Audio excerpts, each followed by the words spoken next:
Saskatchewan and Manitoba are tied 7-7 in this final end. A win by Bob Pickering of Saskatchewan will force a playoff between Don Duguid's Manitoba rink and Heck Gervais' foursome from Alberta. Third, Rod Hunter holds the broom for Duguid. If Duguid can get the Saskatchewan shot rock out of there, even if he rolls out himself, he will have the Canadian Curling Championship won on the 12-foot. This is the most important shot in his 25 years of curling. Jim Pettipies falls, but Don Duguid's last rock is dead on the target. A fine shot under tremendous pressure.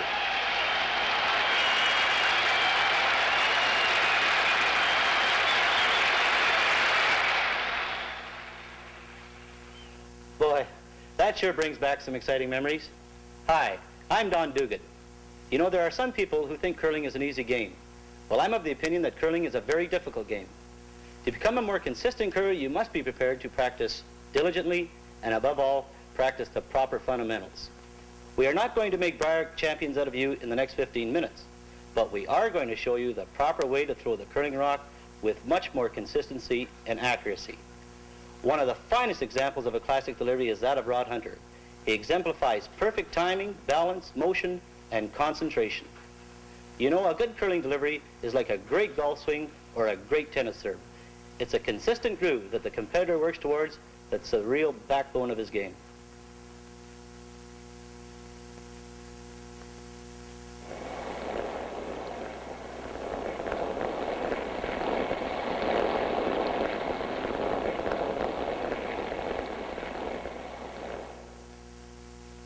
One of the important features is being comfortable in the hack when you're delivering a curling stone. The way you achieve this is by having the ball of the foot against the back of the hack. Not the instep or the toe, but the ball of the foot. Now this is especially important when you're playing takeouts and you need a little extra drive or push out of the hack. The prime function when sitting in the hack is to concentrate on the shot you are about to play. The way you achieve this is have the sliding foot parallel with the toe of the hack foot, hand on top of the broom with the elbow slightly bent and the broom running to the center of the back. When you're in this position, you should be able to drop down into the perfect squat position in the delivery. Shoulder square, knee square to the broom at the other end, arm extended with the rock in front of you. Now when you're beginning your backward motion, it is a small sidestep motion you must create. Now this is especially important when you try to get your foot in behind the rock. The further you take it out, the more problems you're going to have. At the beginning of the delivery, the skip must decide which turn his player is going to throw. Now in the out-turn grip, the handle must be held at a 10 to 15 degree angle with the V of this hand running to the left shoulder. When he throws it properly in this manner, the out-turn will rotate counterclockwise. Now, with the in-turn grip, the handle must be held straight with that same V running to the left shoulder, and when it's thrown properly, the rock will turn clockwise down the ice. Now, whether you're throwing the in-turn or the out-turn, you must at all times grip the rock firmly. On the in-turn grip, there should be a V formed by your hand running to the left shoulder. The same thing applies in the out-turn. That same V will run to that left shoulder if you are a right-handed curler.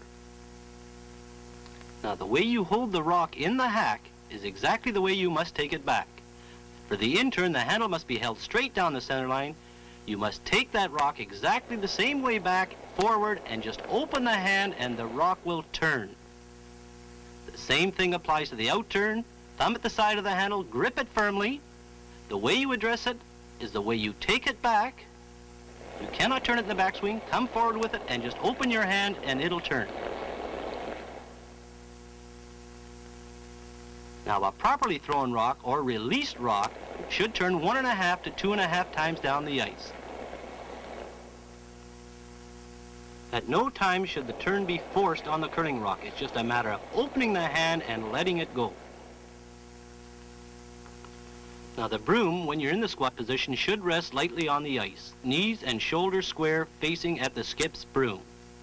Now, the big feature here is when you take the rock back, that side step motion should be just small so you can get your foot right in behind the rock and get right down and concentrate on the shot that you are throwing. The wider the sidestep motion, the more problems with getting your foot directly behind the rock. You can see the foot right in behind the rock, and he's using his broom for balance. Small sidestep motion, foot in behind the rock, broom down for balance, shoulder square, concentrating on the shot. Unfortunately, all rocks are not thrown down the center line. There are, of course, wide shots in curling. Now, when you're throwing the rock down the center line, the handle splits the center line with the shoulders and the knees square to the broom at the center.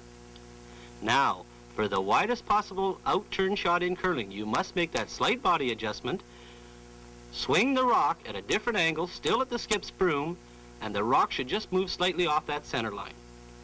The same thing applies with the in-turn. You make that small body adjustment, knees and shoulders, and you are now swinging the rock at a different angle. Now, of course, when you're throwing it down the center line, the sliding foot, the body, and the trailing foot is directly behind that rock and down the center line. Now, for the wide out turn, the foot, body, trailing leg is right behind that rock at all times. The same thing applies for the wide in turn. You must at all times be directly behind the curling rock.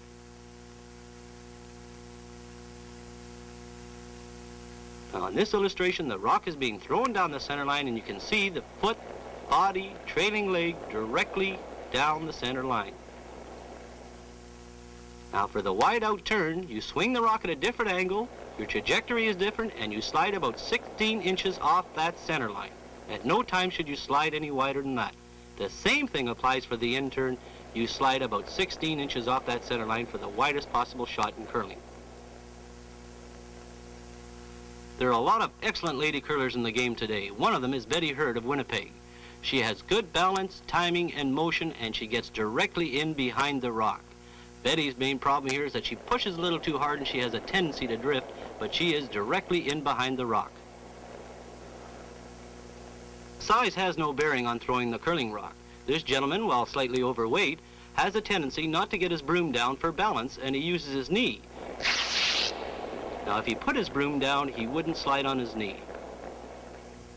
Well, let's just recap some of the highlights of a good delivery. In this position, you must always be comfortable at the beginning of a delivery. Shoulder square, knee square, rock pointed right down the center. The broom resting slightly on the ice and not up in the air as has been in the past.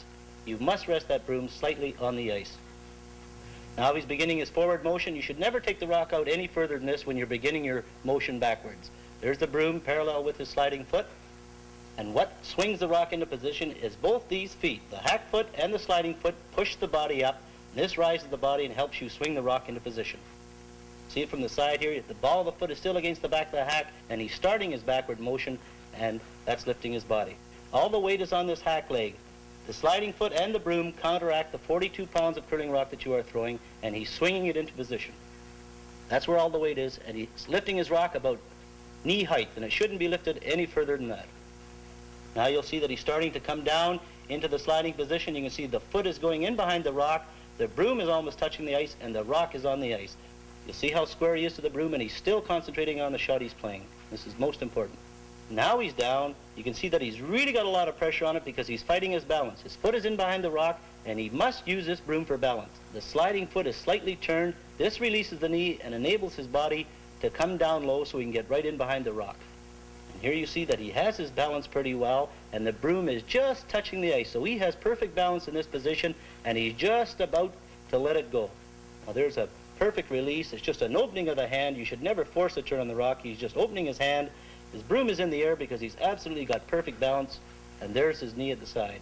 Now that's it. If you can master that delivery, you'll make 95% of your curling shots.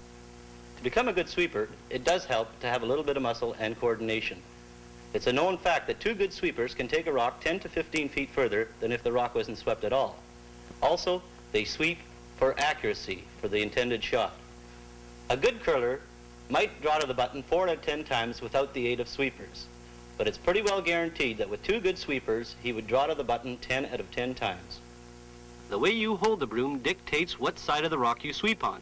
If your left hand is at the top and your right hand is at the bottom, you should sweep on the right-hand side of the rock going down the ice. Now, if it was reversed, where your right hand was at the top and your left hand was at the bottom, you should sweep on the left-hand side of the rock going down the ice. Now, the bottom hand is the pivot hand. Now, whether you use the overhand grip or the underhand grip, that is a personal preference.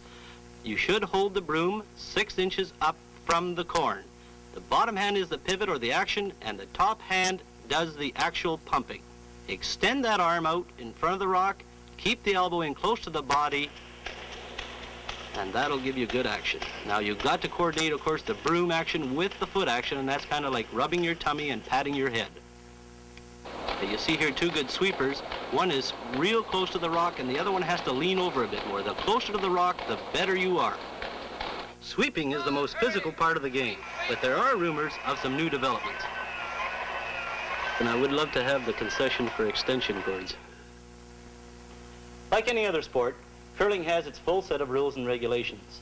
But unlike many sports, curling has its unwritten laws. They all pertain to etiquette and the behavior of the player on the ice.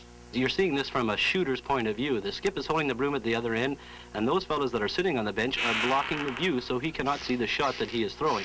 If you're sitting down at that end, you make sure you give the opponent lots of room to see the shot. Move over to the other side. Another disturbing habit is when you're holding the broom for your team member to make a shot, the opposing team is moving around behind that house and just creating a real disturbance. That is most annoying to the fellow that is throwing the rock.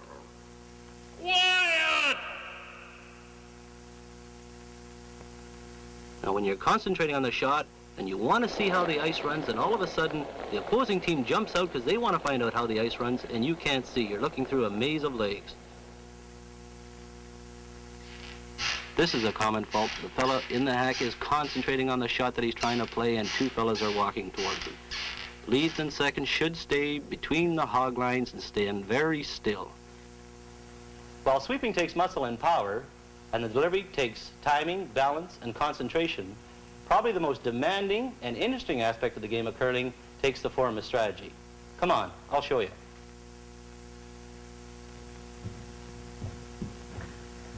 Now, strategy can take a variety of forms. If you're 5 or 6 up in a curling game, strategy is practically non-existent.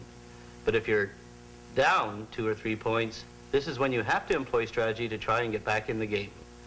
Now, first of all, we'd like to start off by giving you a few tips, especially in the early ends. Now, for you skips that are going to be calling ice in the early part of the game, we suggest that you always call ice in the house, not out here in front of the rings, but always in the house, and preferably on this tee line. Now, there's a very good reason for that, and that is because you have all these circles to use as guidelines. You have the outside of the 8 foot, the outside of the 4 foot, the inside of the 4 foot, and right completely across here.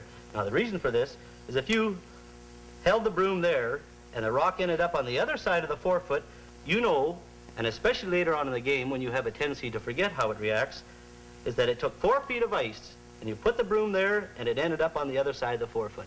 And this is especially good when there's a rock out in front and you want to draw around it later on in the game. You know that in the early end you held the broom there and the rock ended up here. So to get around that guard, you might just give yourself a little more ice to get around that guard and draw in there. Now, that's very important. And ice calling is probably one of the most important features of the early ends. Now, for you skips, the very first rock of the game, let's supposing that you lost the toss and your lead is throwing the first rock of the end of the game, you always call ice from the outside in towards the 4 foot. Now, the reason for that is that you must find out how to get into the 4 foot. And this is very easy. You put the broom in the center of the 8 foot and draw from the outside in. Now, if your opponent comes along and takes this rock out and rolls out himself, you can then switch to the in-turn and go from the outside of the house into here. Now, all of a sudden, in 2 rocks, you find out how to get in towards the center. Now, this is very important because the majority of points in a curling game is scored in the 4 foot or the button area. So you might as well find out how to get into that area at the very earliest possible moment. So that's, you draw from the outside in with one side and then the other. I can't emphasize enough the importance of playing it simple and wide open in the first few ends. Many a game is lost in the first few ends by poor strategy. Now, let's suppose that the opponent throws the first rock of the game and he stops maybe 2 or 3 feet short in front of the house. In the very first few ends, you should never attempt to draw around into the house past a guard. You should always run them off. Now, the reason for this is you want to play it simple and wide open as possible. If you attempt to draw, your lead does not know the weight, or he hasn't got an idea of the ice you're giving, and he ends up short, and the opposing team ends up short, and before you know it, you have a conglomeration of rocks blocking that 4-foot area. And then things can really go bad. The opposition could start maybe raising these ones up into the house, and they could end up lying 2 or 3, and you haven't even got a shot. There's no way you can get in to cut down the end, and the opposing team steals 3 on you, and the majority of games are lost in the early ends by this strategy. Now, the philosophy you should employ later on in the game, when you know the ice conditions, know how your team is playing, and you have draw weight, is that if you have last rock, you should always try and gamble for extra points when you have last rock. When the opposing team has last rock, try and hold them down to 1 point or make it very difficult for them to get a point. Now, this philosophy should be used and employed later on in the game. Curling is now enjoyed by thousands of people throughout the world. We hope that this film will add to the enjoyment of your game.